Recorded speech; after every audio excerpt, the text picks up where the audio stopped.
called A Study in Hebrew and Indian Languages, right? Because we're talking about how the words are so similar. A lot of these, and we already got from all these authors how a lot of these so-called American native languages resemble the Hebrew, right? So let's look into this book. All right, this book written by Thomas W. Brookbank. But again, it says, after some introductory remarks, certain words which occur in the Indian and the ancient Hebrew languages, respectively, will be submitted for the reader's criticism and study. They are of character considered with respect to both form and sense, which we believe can hardly fail to command the assent of every impartial investigator as being truly analogous examples. Then to these a large number of illustrations which show identical forms or a striking similarity in form, in whole or in part, will be added in separate lists. They are common property of the language in hand. There are so many such to be taken into consideration that the probability that more than a small percentage of them are mere coincidences cannot be entertained in reason. Okay, he's saying there's so many examples that these are not mere coincidences, right? Now, when one considers that the greater part of the North American Indians have had no books of any kind, nor alphabetical writings in manuscripts form, nor in any other for that matter, during long centuries of their history, it is not a marvel that more than a chance word here and there should show a Hebraic relationship, all right? In any respect or degree, even if it be conceded that 2,500 years ago, their forefathers were Hebrews and very deed, all right?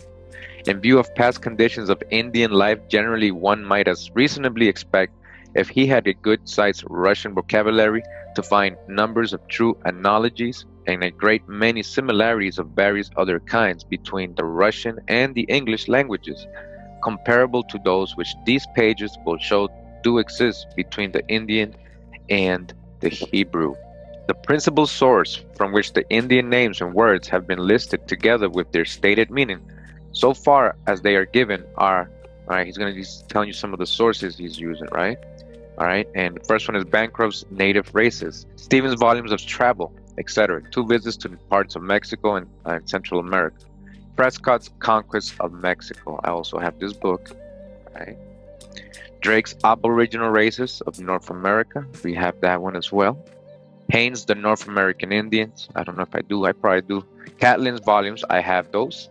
All right. We talked about, I believe, George Catlin, what he was saying about the Native Americans. Handbook of American Indians. 2 volumes issued by the Government Printing Office. All right. So it says, the government issues have furnished most of the names of words. Several words that occur in the Book of Mormon are also considered in order to show a relationship between the Nephite language and the Hebrew, or the Indian. An example is also taken from the Pearl of Great Price. All right, so first of all, that's great. So we saw that he's using other sources, right? This is not just Mormonism. Right? A lot of people comment, oh, you're a Mormon. All right. Who do you think the Mormons got all their religion, all their info from? The gold tablets they supposedly found in a cave they ran into. Obviously, if they did find gold tablets, I mean, we found that all over the Americas, especially down in El Salvador, Father Crespi's collection and all that. I mean, we know this exists, so it is possible somebody found some gold plates. Whether they ran into them, I doubt that. They're high degree Masons. John Smith's, family and all that, high degree, 33 degree, and above Masons, and they probably knew of a legend or something, and they found it in the cave, supposedly, whatever. But they created their religion based on the info they had and what they know about the ancient Americans. They knew who they were. All right, so this is not Mormonism work, is what I just want to clear up, right? So continues, says the definitions of the Hebrew words are all from Dr. Robert Young's Analytical Concordance to the Bible. All right, so you see all the sources this guy's using, right? On the other hand, the Indians have had but little assistance, save the power of memory to preserve in purity the forms of words and their meaning as their forefathers used them. And as stated before, it is little short of a marvel to find any correspondence between the speech of the Indians and the language of the Hebrews. even allowing that the two peoples are racially a unit. You hear that, right? The evidence supplied of the face of the quoted passages is proof that it does not follow that in cases where both form and tense do not characterize words taken from different languages. The similarity in form is to be regarded as a mere coincidence and nothing more. The most that should be claimed in such cases is that the similarity of form may be merely coincidental. When, however, the number of corresponding forms is usually large, the probability that they all occur by chance is greatly lessened. Further, if it be found that large numbers of similar or identical forms characterize any two languages which are said by competent judges to be constructed on like principles, we have fair ground for assuming the most of the like forms are not accidental coincidences. And finally, if real analogies are shown to exist between the two languages, it is evident that they have sprung from a common source, and the value of simply similar or identical terms becomes very important as sustaining the evidence supplied by true analogies. Such are conditions respecting the claim that the Indian languages have come from the Hebrew. Okay, again, such are the conditions respecting the claim that the Indian languages have come from the Hebrew. If there were but few such terms mutually characterizing them, they should be considered of no great value in this matter. But as the case stands with hundreds of similar or identical forms listed, it is not in reason to say that they stand a close second to analogies in support of the proposition that the Indian language had their primal source in the Hebrew. Consideration of the two words that have been listed is next in order. And the name Utah, okay, we're going to start with Utah, shall be taken up first. All right, it is one of wide use and has been applied to Indians in one form or another in Arizona, Idaho, Oregon, Nevada, and California, that whole southwestern United States. You see how big Utah really was. We got maps that show that. In the western parts of the United States, while in eastern districts in a variant form as Utah. You see that? So on the east, we find the same word, but it just spelled a little different. Eutaw, Utah, Utah. It is used as the name of a town in Alabama. And in 1781, a battle was fought between the British and the Americans at Utah Springs in South Carolina. So you hear that? I know that these springs were sacred land and holy places for the American natives. So fighting there, man, I'm sure they didn't like that or want to do that, but they probably had to. All right. Utah, and Utah with the Eutaw and Ute are names applied to an Indian language. Paiute, Utah, and Paiute literally mean river, Utah, river. Example, Utah as spoken by certain Indians living on the Colorado River. Yampa, Utahs, designates Utes who live or have lived south of the Uitas. Now it says here, Hebrew. All right, so let's see if we can understand this. All right, so it says Yam is a Hebrew form which among other things means south. Okay, we got that from who? UB News, right? UB News. Thank you for the perspective, the compass, the direction, right? And what it really meant in Hebrew, in ancient Paleo Hebrew. So it says here, Jam means south, right? Here we have an example where a Hebrew word has a correspondent in both form and sense in Indian speech. All right, so he's saying that we just got right, Jampa, Utah, Jampa, so southern Utah. Jam is a Hebrew form, which among other things means south. Here we have an example where a Hebrew word has a correspondent both form and sense in Indian speech. Further, we find in Hebrew the names Utah with Juttah. We're going to address that J though. Jatba and Jata. And according to Dr. John, Jutah and Jutah. So before we continue, just remind you, we're just talking about Utah, right? So look at this. So take away the J. What do you have? You have Utah. Take away a T. That's Utah, right? So it says Utah, pronounced Utah. with a Y, is a town in Israel identified with modern-day Jata. So that's the hijack. Jata. As it says here, Utah, right, was a Levitical city in the mountains of Judah, or Jutah, named in connection with Sif, Jezreel, in the neighborhood of Mount and Carmel. It was allotted to the priest, so it was a Judean town or city, Utah, Judah, right? And we're just talking about Utah, right? Or from Spanish, what? Utah, Y-U-T-A. So just add a T and you get the same name as in the Bible. Name of an indigenous Uto-Aztecan people of the Great Basin, perhaps from Western Apache, which is Judah, Judah, Judah, high, in reference to living in the mountains. Living in mountains? Wait, let's go back. Utah, extended, a Levitical city in the mountains, or hill country of Judah, living in the mountains. People living in the mountains. Utah, Utah, Levitical city, right? Joshua 15:55 says here, or 21:16. Its modern name is Utah. It is supposed to have been the residence of Zacharias and Elizabeth, and the birthplace of John the Baptist, and on this account is annually visited by thousands of pilgrims belonging to the Greek church. But all right, so we're letting you know. So if you're looking for the residence of Zacharias and Elizabeth, you got to go to Utah. All right, Utah, Judah, living in the mountains, Levitical city in the mountains. Again, according to Dr. Jung, Utah and Jutah are either of them pronounced as if spelled Utah with a Y, he says. Now, turning to the name Jotba, which is found alphabetically in place in the body of the concordance, we are there told that Jotba is the same as Utah, an ancient town in Judea. Whoa! Utah, an ancient town in Judea, now called Jata, which is no faraway variant of Jata or Juta. Juta again. What we gotta get up here? Juta, Juta. Look at that, Juta. All right.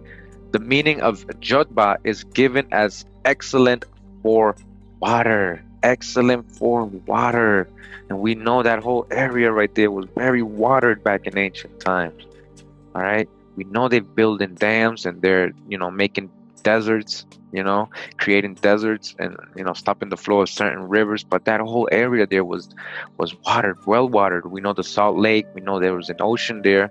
We know we got the Utah Lake. We have reference to that being the Sea of Galilee. All right. We got the Jordan River. We got a lot of water actually under Utah. We're going to get into that. All right. So again, excellent for water. All right, Jotba, which is the same as saying Utah or Jutah. All right. Other proper Hebrew names spelled with initial J in English should also be pronounced as if their first letter was Y. And why is that? Because there was no letter in the ancient Hebrew alphabet that English J is the equivalent of. There was no J's. All right, so what are we talking about here? There is no J's in Hebrew. All right, we're talking about Jehovah, not Jesus. All right, and for this reason, Dr. Jung authorizes the change in the form and the pronunciation of the words in hand. In about 300 examples of biblical Hebrew proper names, which are spelled in English with initial J, our learned Hebraist authorizes the substitution of Y for J. Oh, so he authorized it. But we already know there's no J's in Paleo Hebrew, and we're going to see that Y's are not even, that came a little bit later as well. All right. We have more of Wa, Wa, Wa, the Wa, instead of the Ja. All right. In this proper form, Jata, Juta, and Utah are close variants of one another. Juta, Jotba, and Jata all being names applied to the same place. All right, these are all the same, and thus evidently having the same meaning. We see how appropriately this state has been given the name which it bears, namely Utah, which, as already observed, means excellent for water. All right. Within its boundaries, there is a large inland sea. Inland sea. There's a large inland sea. We're talking about a Dead Sea, right? Inland sea. Several freshwater lakes of fair size, many smaller ones, while a number of rivers are fed from its mountain ranges, and numerous small streams course down its canyons and make fruitful the rich soil. We're talking about Kemet, rich soil, black soil, rich soil doesn't mean a specific location of its valleys, and when the very excellent quality of its drinking water is taken into consideration. Also, who can think of a more appropriate name for this member of the American Union than Utah, which is short for excellent for water? At present, white people and likely Indians also use the name Utah without reference in a single instance to its ancient meaning. But it is evident that the Hebrews in Judea thousands of years ago had it. All right, it's evident with so they had the word Utah is what he's telling you, and it was a city that was basically a place, an excellent source for water. All right, with an inconsequential difference in orthography, and then gave to it a meaning which makes it so remarkably fitting to advertise in a single word certain natural conditions or resources of great value with which Utah is blessed. It is remarkable that the Indians have preserved the ancient form of the name in what is essentially purity. All right. In the book A Study in Hebrew and Indian Languages by Thomas Brookban, we continue, says here, Indian, Balam. It seems certain that the latter city, Copan, owed its origin to a fierce warrior named Balam, who had entered the country by way of Peten Itzá about 15 centuries before the Spanish conquest. It goes without saying that this founder of Copan must have been chief or lord over a considerable colony of immigrants, or he could not have accomplished so great a work as that with which he is accredited. Other ancient Americans were also known by the name Balam, as for example, Balam Kitse, Balam Aga. I think that this one, Balam Kitse, it's another word for Quetzalcoatl, or another character for Quetzalcoatl. Balam Agat, Iki Balam, and others. Balam Kitse was the paternal ancestor of the first royal Quiche family. All right. These three Balams and other persons by the name of Mahukuta were the rulers of high priests of the people. All right, high priests, these are khans, priests, kings, khans. As long as they lived, and after their death, royal rights and dignity were attained by some of their descendants. It is evident from the story concerning the warrior Balam, the founder of Copan, and also from the account relating to Balam Kitse and his associated high priest, that the one people as well as the other had accomplished a migration before they settled down in permanent homes. Respecting the travels of the latter, it is stated that the journey had been a long.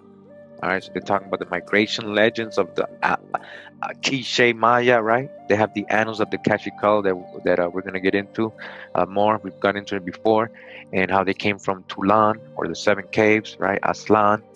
So does the Mexica or the Aztecs have the same migration story from Aslan, or the seven cities, the seven caves. All right. So it continues, says Hebrew. Now, Balam, right, in Hebrew.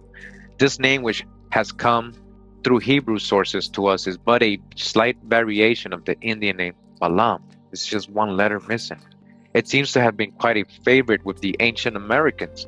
The meaning of Balam, as Dr. John gives it, is pilgrim or lord of the people. Pilgrim or lord of the people, which means the same thing we just heard, right, in Quiche. The use of an instead of an or in that definition could scarcely make it apply more fittingly to the Indian Balams just named than it does as it stands. It may be objected that the accounts respecting them are myths, that American rulers and chiefs bearing such names and performing such works never lived.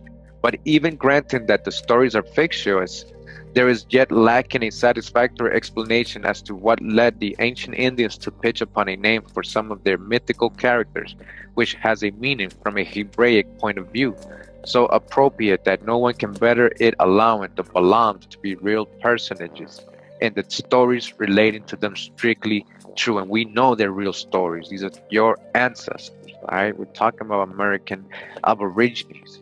A study in Hebrew and Indian languages, Thomas Brookbank. Says here, Indian, Katun. The Mexicans and some other ancient Americans reckon time by cycles or periods of 52 years each. The natives of Yucatan had a different age, which consisted of 260 or of 312 years equal. Therefore, to 5 or 6 cycles of 52 years, each of these ages consisted of 13 periods of 20 years, according to some authorities, or 24 years, according to others, which circumstance accounts for the difference in the number of years as given above for the age, or great cycle of the Yucatanese. The 20 or 24-year periods made small or little cycles, and each of them was called an ahau, or an ahau katun. See Stevens' Incidents of Travel in Yucatan, Volume 2, 119. Mr. Stevens visited Yucatan on 2 different occasions, and his works just cited are concerned only with things that relate to his second visit to that land. It says here, Hebrew, katan or katon, katon are Hebrew words that mean small or little. All right, so little cycles, little, same. Katun, katun, you're speaking it. Paleo-Hebrew. Welcome to World Events in the Bible. I'm Brandon T. Ward. We're outside Los Lunas, New Mexico at Hidden Mountain, and we're looking at the mystery stone here, the Decalogue, which is the Ten Commandments. Some of the locals call this Ten Commandment Rock. And the whole idea behind this stone here is, first, it's in Paleo-Hebrew, and it's basically like a version of the Ten Commandments. It's estimated to be between 2,000 to 3,000 years. Some people say that that's not true. Obviously, if this was true and written by Hebrews, it came to North America in ancient history, it would rewrite our history, so it's obviously not commonly accepted. But there is a lot of it's very interesting, it's very interesting. Paleo-Hebrew writing, the last it was really used was in 600 BC, so we're talking about, 2,500 years ago, roughly, in that time frame, to be general. And that's what this is. It is 80 tons, this stone here is 80 tons, and you can tell it's actually tipped over. Obviously, the writing is at a 45-degree angle we got here, and I'll show you some other pictures in here and maybe some video clips where you can actually see a bigger version of the entire boulder structure. And you can see over time it did tip over. So when did that happen is kind of the question. The area is a little bit of a volcanic type of area. There's a lot of like burning on the rocks on top. Let's see here. I just have some notes I just kind of want to go over, just kind of a brief video for you. This has been known since the 1850s by the Indians, apparently, according to the locals. In 1880, a gentleman was brought here by an Indian guide he had, and that's when he was shown it and started to see it. And you got to remember, back in those days, Paleo-Hebrew, barely anybody even knew it. There was no really scholars of it. If you've read any historical records of how we got the Bible and everything like that, you'll kind of understand that in the 1800s, they were having a really hard time trying to decipher some of the records of ancient writings like these. In the 1950s, it was the Boy Scouts came up here and actually kind of bleached or blanched the stone and wire brushed it, and that's why it's so clean today. If you can make out in the video up on top here, it's a little black, kind of what I was getting at earlier. There's a lot of patina on the rock. You got some moss going on here. So that's all been stripped from the face of the rock. And if you can see down just the edge over here, you got some of the patina back again. So it's all been stripped off. So the point is there's no way to date it, to actually get a real date. It's just kind of estimates that people have. There's spelling mistakes in here. And why that I find is so interesting is one scholar, when he was asked about it, said, hey, would this prove that it's a hoax? This stone is fake, or would it prove that this writing is real? And he said, actually, it would prove that the writing was kind of real, because a forger, they go out of their way to make it look so legitimate, like make the writing, the text look so good, the spelling to be correct, and that's not what we have here. So that kind of rules out a forger, at least on one degree. The stone writing, like I said, is about 2,000 to 3,000 years old, according to some people. And I found that really interesting because the time of Solomon was roughly 900 BC, so 2,000 to 3,000 years ago. And we know that he was so rich and everything in his kingdom. And I want to read you a verse. I'm just going to grab my Bible here. It is 1 Kings chapter 10, verse 22. And it reads, "For the king, being Solomon, had at sea a navy of Tarshish with the navy of Hiram. Once in 3 years came the navy to Tarshish, bringing gold and silver, ivory and apes, and peacocks." Now, obviously, apes didn't come from North America, but what would take 3 years on some voyage to bring all these great riches? And I want to go one more verse. "So King Solomon exceeded all the kings of the earth for riches and for wisdom." And he was blessed by God. We know that. That's why he was so rich. But where did those riches come from? Did they come from the Mideast? Did they come from there? Or did they come from the United States, where we know this country has been immensely blessed by God? The natural resources of this country, is it possible that they came here? Another geologist had pointed out that actually an ancient river existed just over the way, and that would have came off of the Rio Grande. So they would have been able to actually come up through the Gulf of Mexico and come up into this part here and see, travel up by ship basically and get to here much easier than it is today. It's just pretty much desert all as you look around, some mountains blended in. But I found it interesting. Is it true? Did ancient Hebrews come here and write the inscription on the stone? I don't know.